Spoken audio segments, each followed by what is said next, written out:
So what more needs to be done to stabilize Myanmar's property market? Joining us live in Bangkok to share his insights is David Simister. He is the chairman of CBRE Thailand. Welcome, David. Now, you heard from that report, the rise in property prices in Myanmar is exacerbated due to a lack of quality developed properties and infrastructure. Do you agree?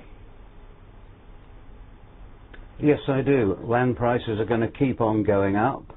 Rental prices for office property, residential property are also going to keep rising, and I don't think there's any remedy to that in the short term.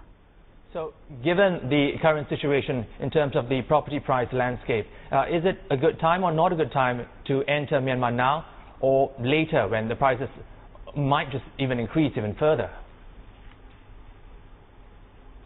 Well, I think you're going to see increase. Obviously, all markets get to a point where there will be adequate supply developed, but we're a long way off gone.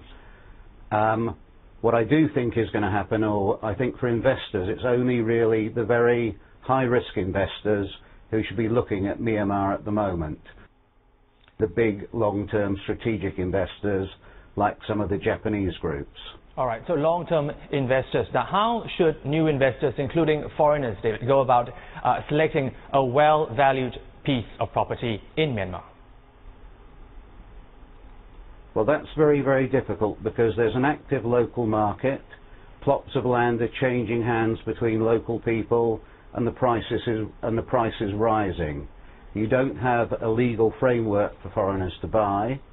Legally, foreigners should only be taking a lease for 1 year at a time, although contractually they can take longer term. And in actual fact, there's very few new joint ventures arriving in the market. There have been 2 major projects from Vietnamese investors in partnership with the military, but otherwise we're left with players who've been there over a decade. David, can you tell us about the current, can I just pick up from where you just left, about the current legal framework for property ownership for foreigners? How robust is it?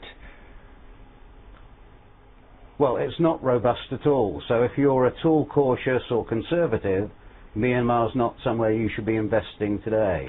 If you're there for other reasons, say you've got a telecommunications contract, you're coming in for manufacturing, then you're there for another business purpose, and you've got to really work with the property landscape available.